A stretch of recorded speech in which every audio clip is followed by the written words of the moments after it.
Hi friends, இன்னைக்கு வந்து நம்ம என்ன விளாக் பார்க்க போகிறோம் அப்படின்னா, எங்களுடைய பெரியத்தை வந்து திருச்சியில் இருக்காங்க. அவங்க வந்து எனக்கு வந்து புது மிஷின் வந்து கொடுத்துருக்காங்க, வாங்கி தந்திருக்காங்க. அது எப்படிலாம் இருக்குது அப்படின்றத பார்க்க போகிறோம். அதுக்கு முன்னாடி நம்ம சேனலில் யாராவது புதுசாக வைக்கிங்க அப்படின்னா சப்ஸ்கிரைப் பண்ணிக்கோங்க. சரி வாங்க. பாப்பா பூவை பறிச்சுட்டு இருக்கா. பாப்பா பறிக்காத பாப்பா, அழகாக இருக்குது பாப்பா, பறிக்காது. கொஞ்சோண்டு நான் பறிச்சு தரவா? இது வந்து இட்லி பூன்னு சொல்லுவாங்கள்ல, அதுதான். பிங்க் கலர் இருக்குது. ஒவ்வொரு ஊரில் ரெட் கலர் அந்த மாதிரி பார்த்துருக்கேன். இது வந்து பிங்க் கலரில் இருக்குது. சரி வாங்க போய் எங்கள் அத்தை வந்து மிஷின் எப்படி கொடுத்துருக்காங்க, எங்கள் அத்தையும் எங்கள் மாமாவும் வந்து கொடுத்துருக்காங்க. அதெல்லாம் எப்படிலாம் எடுத்துகிட்டு வந்தாங்க, எங்கள் அத்தை போய் திருச்சிக்கு போய் எப்படிலாம் எடுத்துகிட்டு வந்தாங்கன்றதான் பார்க்க போகிறோம். வாங்க ஃப்ரெண்ட்ஸ். அந்த மிஷினு சூப்பராக இருக்குது. பெடல்லாம் வந்து நல்லா ஓடும். எங்கள் அத்தை வந்து தச்சுக்கிட்டு இருந்தது தான். இப்போ தரணிஸ் போட்டு இது பண்ணால் இப்போ நம்மளுக்கு மட்டும் காலில் வச்சா தான் ஓடுவாள். சூப்பராக இருக்குது. ஸோ நம்ம சப்ஸ்கிரைபர் யாராவது தைக்கணும்னு நினச்சிங்க அப்படின்னா கண்டிப்பாக வாங்க, நான் தைச்சி தரேன். இங்கே இருக்க எப்படி சொத்து. இதான் எங்கள் அத்தை வந்து எடுத்துகிட்டு வந்தாங்க. நல்லா இருக்கா மிஷின்னு சொல்லுங்கள். இதுக்குள்ள இது எல்லாமே கொண்டு வந்தாச்சு.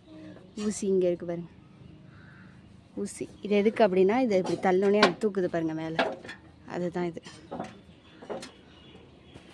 எங்கள் அத்தை நேற்று போய் ஆட்டோவுக்கு 150 ரூபா கொடுத்து, 150 ரூபாய் 300 ஆட்டோவுக்கு கொடுத்து நேற்று திருச்சியிலேருந்து ஏற்றி விட்டாங்க.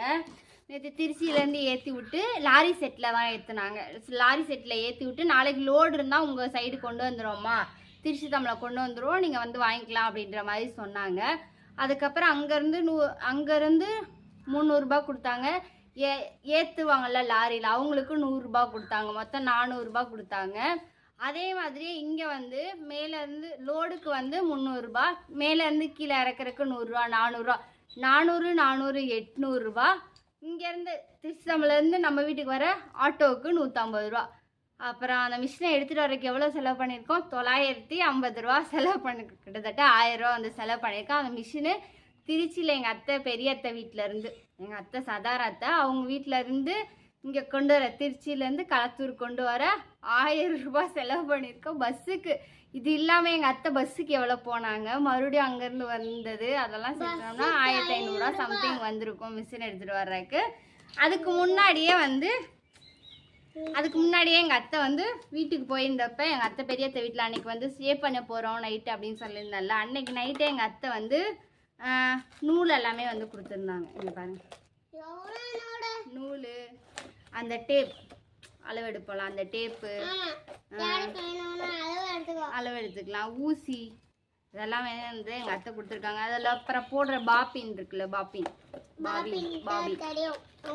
பாபின்னு அந்த மிஷினுக்குள்ள அந்த அந்த பாபினை போடுறது, அந்த இதெல்லாமே வந்து எங்கள் அத்தை வந்து கொடுத்துட்டாங்க. ஸோ களத்தூரில் யாரும் தைக்கணும் அப்படின்னா என்னை தேடிவாங்க. அந்த அளவுக்குலாம் நான் வந்து தைக்க மாட்டேன். சும்மா வேட்டி ஓரடிக்கிறது, சேலை முந்தான சேலை ஓரடிக்கிறது, அப்புறமேட்டு நைட்டி பிடிக்கிறது, சுடிதார் டாப் வந்து பிடிக்கிறது, இந்த மாதிரிலாம் வந்து நான் தைப்பேன்.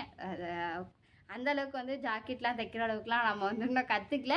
ஆனால் செல்வாட்ட சொல்லியிருக்கேன், நம்ம வந்து திருச்சி தமிழத்தில் போயிடலாம்னா திருச்சி தமிழத்துலேருந்து டெய்லரிங் கிளாஸ் வந்து சொல்லித்தராங்க, சர்டிஃபிகேட்டும் வந்து தராங்க, கவர்மெண்ட் சர்டிஃபிகேட்டும் தராங்க.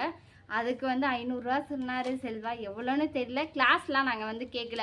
தியாவுக்கு வந்து பரதநாட்டிய கிளாஸ் வந்து சேர்க்க போகிறோம், அதுக்கு வந்து 500 ரூபா சம்திங் சொல்லியிருக்காங்க. மொத்தமாக உனக்கு 1000 ரூபா தரேன் நிஷா, நீ வந்து நீயும் சாயந்தரமாக போய் டெய்லரிங் கிளாஸ் போயிடலாம். நானும் தரணிஷும் டெய்லரிங் கிளாஸ் போயிடணுமா, தியாவும் அத்தையும் வந்துடுவாங்க, நாங்கள் டெய்லர் கிளாஸ் விடலாம் இந்த மாதிரி சொல்லியிருக்காங்க. எழுதுங்க. வரல, அங்கே போயிட்டு 2 பேரும் இது பண்ணிட்டு வரலாம் அப்படின்னு ஏதோ மெசேஜ் வருது அப்படின்னு சொல்லியிருக்காரு. எங்கள் வீட்டில் நான் போய் இருந்தேன்ல, செல்வாவோட சண்டை போட்டுட்டு போய் எங்கள் சித்தி வீட்டில் இருந்தேன். அப்போ வந்து தியாவுக்கு வந்து சில நானே தைச்சேன். இந்த ட்ரெஸ் இருக்குல்ல, இந்த ட்ரெஸ்ஸில் நான் தான் வந்து இது வந்து பட்டு பாவாடை ட்ரெஸ்ஸு, எங்கள் அம்மாவோட புடவை இது, அதில் எடுத்து நான் தைச்சிருக்கேன். இங்கே பாருங்கள், இது வந்து பின்னாடி கொக்கி வரும், முன்னாடி வந்து இந்த சும்மா அந்த யூ கழுத்து வந்து இந்த கை இல்லாமல் கை வந்து இந்த ஆஃப் சைடு தான் வரும். அந்த மாதிரி வந்து எங்கள் சித்தி வீட்டில் வந்து மிஷின் இருந்துச்சு. அப்போ வந்து தச்சு பழகினேன். அப்பயே வந்து எனக்கு தைக்க தெரியும். திருச்சியில் வந்து திருச்சிலேயும் வந்து மிஷின் வந்து எங்கள் ஹவுஸ் ஓனரோட அக்காவோட மிஷின் வந்து எங்கள் வீட்டில் தான் கிடந்துச்சு. அதுலேயும் வந்து நான் தச்சு பழகினேன். அதுலேயும் வந்து தைக்க தெரியும். ஸோ கண்டிப்பாக நம்ம விளாக் போடுறேன். கண்டிப்பாக என் மிஷின் வந்து இன்னும் நான் வந்து நூலெல்லாம் மாட்டி பார்க்கல.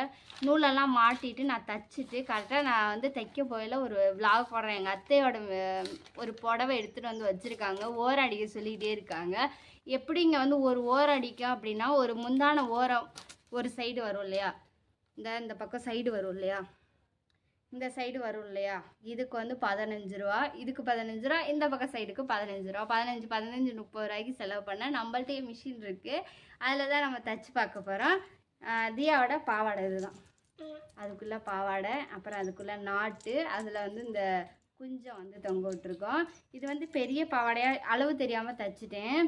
அதுக்கப்புறம் வந்து மடக்கியும் அடிச்சிருக்கேன். பாப்பா வந்து இன்னும் கொஞ்சம் வளர்ந்துட்டாங்க அப்படின்னா, பாவாடை வந்து முட்டிக்கு மேலே வந்துச்சு அப்படின்னா இந்த தையலை வந்து நம்ம பிரித்து விட்டு யூஸ் பண்ணிக்கலாம். அப்போ வந்து உள்ளே வந்து இதெல்லாம் போட்டு இது பண்ணலை.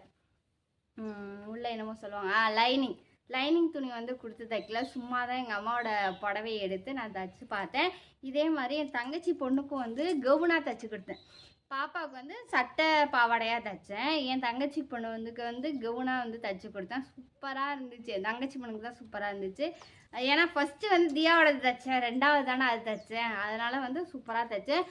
எனக்கு ஓரளவுக்கு வந்து டைலரிங் கிளாஸ் தெரியும். ஸோ இன்னும் கொஞ்சம் கற்றுக்கணும்னு ஆசை. ஸோ கற்றுக்கிட்டு நான் கண்டிப்பாக டைலரிங் கிளாஸ் வந்து போகணுன்னு இருக்கேன். செல்வாட்டையும் சொல்லியிருக்கேன், சரி நீ போகலாம் அப்படின்னு வந்து சொல்லியிருக்காரு. ஸோ அதுக்காக தான் இந்த ட்ரெஸ்ஸை வந்து நான் தேடி கண்டுபிடிச்சி பாப்பா போடவே மாட்டேன். எப்பயாவது நான் அவளுக்கு போட்டே விடுவேன். ஏன்னா இது ஞாபகார்த்தமாக ஃபஸ்ட்டு எங்கள் அம்மா வந்து நானே என் தங்கச்சிலாம் சின்ன பிள்ளையா இருக்கையில எங்கள் அம்மா வந்து பாவாடை சட்டை ஆல்ரெடி ஏஜ் அட்டென்ட் பண்ணுறதுக்கு முன்னாடிலாம் வந்து எங்கள் அம்மா வந்து பாவாடை சட்டை தான் போட்டு விடுவாங்க.